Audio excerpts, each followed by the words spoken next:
Hello everyone, welcome to Season 2, Episode 9 of my podcast, Book and Story World with author Priya Gorawal. For today's episode, I thought I would review the books I have read most recently. I thoroughly enjoyed the Broken Empire trilogy by Mark Lawrence. The Broken Empire trilogy contains 3 books and in order are titled Prince of Thorns, King of Thorns and Emperor of Thorns. Reading the books differ from most stories as the main figure is not altogether good, and so as the story progresses, the reader is left questioning whether the main character Jorg of Ankrath is evil, who some may refer to as the anti-hero. Jorg is a prince who escapes his dad at Anne Castle after his mum and brother are both killed. As a child, Jorg joins a brotherhood of criminals and eventually becomes the leader. His first mission in the first book is to avenge his mum and brother's murder. In King of Thorns and Emperor of Thorns, it becomes Jorg's conquest to become not just a king but emperor of all the lands different kings are fighting over. Jorg sees himself as a contender in a battle for the throne and is intent on winning. The Broken Empire trilogy is a dark, unique, sometimes even unsettling read. I am definitely glad that I read the series. Recently, I have enjoyed the first 2 books in the Kingkiller Chronicles by Patrick Rothfuss. I received the first book, The Name of the Wind, as a present many years ago. Unfortunately, the writing was too tiny for me to read the book comfortably, so recently I purchased the book on Kindle, so the writing size wasn't a problem and the story was definitely worth the wait. The second book in the series is called The Wise Man's Fear, and I await the third book in the series. The Name of the Wind begins by introducing us to the main character, Kvothe. Kvothe runs a pub and inn and uses the cover name Kote. The cover name hides Kvothe's real past, where it is hinted that he is the legendary figure known as the Kingkiller, who was kicked out of the university where students study magic. Kote begins telling the story of his past at the inn. His life began tragically as his parents, who were in a troupe of entertainers, are horrifically killed by demons of myth called the Chandrian. The reason appears to be because they were singing songs about the Chandrian. Kvothe runs away homeless and his adventure eventually takes him to becoming a student of the university where he wants to learn to wield elemental magic. It is his life mission to discover and destroy the Chandrian. However, no one else believes they exist. I thoroughly enjoyed the experiences of Kvothe in the first 2 books, from his affection for a female called Denna to picking up a new arch-nemesis, the vulgar student Ambrose. I enjoy his passion for singing and playing music to his thirst to learn magic. I enjoyed the tales that are turning Kvothe into a legend along with the characters he meets and the trouble he gets into. The Kingkiller Chronicles so far is an enriching, wonderful book series to read. Many years ago, I watched the film version of Lord of the Flies. Recently, I decided to read the book version by William Golding. Back in 2007, I enjoyed viewing the concept of humans, in this instance children, who are lost and stuck on an island together when their plane crashes. I enjoyed the concept of watching human nature and watching the children turn on one another. From memory, I only remembered one boy being killed in the film version, meaning most of the boys chose evil over good. In the book version, however, I was horrified to read that many killings take place in the story. The story unexpectedly turned into a very dark horror. Again, I read fascinated as the majority of the boys on the island choose evil and practically become demonic. I can see why Lord of the Flies is a classic story which is riveting to read and watch. I finally got around to reading Queen of the Damned by Anne Rice after reading The Vampire Lestat 20 years ago. I loved the film version of Queen of the Damned that I watched in 2004. Again, the book is a darker experience as the lines aren't blurred between good and evil like in the film versions of books sometimes.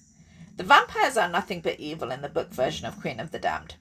I enjoyed the atmosphere that is set through having watched the film version of Interview with a Vampire and the references to the events being a true story in the novel and referring to it as a book that was published in the story of Queen of the Damned. As viewed in the film, the vampire Lestat has become a rock star and his music has awakened the violent evil queen of vampires Akasha, who begins killing the vampires intent on killing Lestat for leaking vampire secrets in his songs. We follow the story from the view of different characters, all of whom are attending Lestat's big concert, and the question is, will he survive the concert or not? Queen of the Damned by Anne Rice is a terrifying, blood-curdling horror through and through. It is a fantastic read. I also read Misery by Stephen King after a recommendation. I had only seen the film version.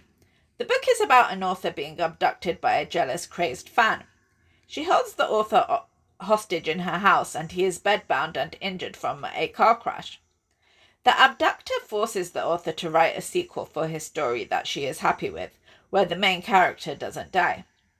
Misery is a horrific, terrifying story about the torture and abuse the author endures at the hands of his abductor. The ending is gripping, as my experience reading was praying that the author escapes and that the evil, jealous fan is destroyed and defeated. My interpretation of the book is that the evil woman abductor and torturer is jealous of the fame of the author. Misery is definitely a compelling, gripping horror novel. A more modern contemporary novel I have recently read is No Place Left to Hide by Megan Lally. No Place Left to Hide is a horror novel about a teenage girl called Brooke who is waiting to find out if she has been accepted into a top university. As she waits, a dark past emerges as it looks like Brooke is being secretly hazed and tormented by someone who blames her for the death of a former classmate. As Brooke drives home with a friend from a party, the tormentor decides to get revenge by stalking and hounding Brooke in an old truck. The drive home turns into a nightmare. The plot twist at the end is so incredible I even emailed the author Megan Lally to convey my dismay. No Place Left to Hide is edgy, clever, and very well written. It is definitely a refreshing horror-themed must-read. I received a recommendation to read a novel by the famed murder mystery writer called Agatha Christie. After researching her work, I decided to read one of her most famous stories called And Then There Were None. In the story, 10 strangers are invited to a mansion on an island called Soldier Island. When the guests arrive at the mansion, the hosts appear to be absent. Someone begins a game with the 10 strangers, and it emerges that every guest has killed someone in their past. The game turns eerie when one by one the guests start to get killed off. And Then There Were None by Agatha Christie is an unforgettable, mysterious, enthralling, riveting story to read. An enjoyable children's book I read recently is Skullduggery Pleasant by Derek Landy. The story begins with a 12-year-old girl called Stephanie attending the reading of her deceased uncle's will. It turns out, to the family's dismay, that Stephanie's uncle has left her his mansion. When Stephanie ends up alone at the mansion, a skeleton detective who was at the will reading with his face covered rescues Stephanie from a man who barges into the house and nearly kills Stephanie whilst demanding to know the location of a key. Stephanie was also left a brooch by her uncle Gordon. The threatening man wields magic, and the brooch is the key to the Caves of the Void, which contain a powerful magical scepter. The skeleton's skullduggery rescues Stephanie, and she is plunged into a secret world of ancient gods, evil, and magic. Skullduggery and Stephanie must get to the scepter before evil does and destroys the world with it. Skullduggery Pleasant is an extremely enjoyable adventure book to read. Finally, the latest book I have read is A Taste of Torment by Stacey Trombley. A Taste of Torment is a young adult novel with elements of horror. A teenage girl called Candice enrolls at the Shadow Hills Academy, a school for supernaturals. She is trying to discover who has killed her sister, and the evidence so far points to someone at the academy. Years ago, Candice was friends with the Prince of the Underworld, Jaron Blackthorne, and he offers to pose as Candice's boyfriend so she can investigate his friends as suspects to the killing. Little does he know that he is her prime suspect.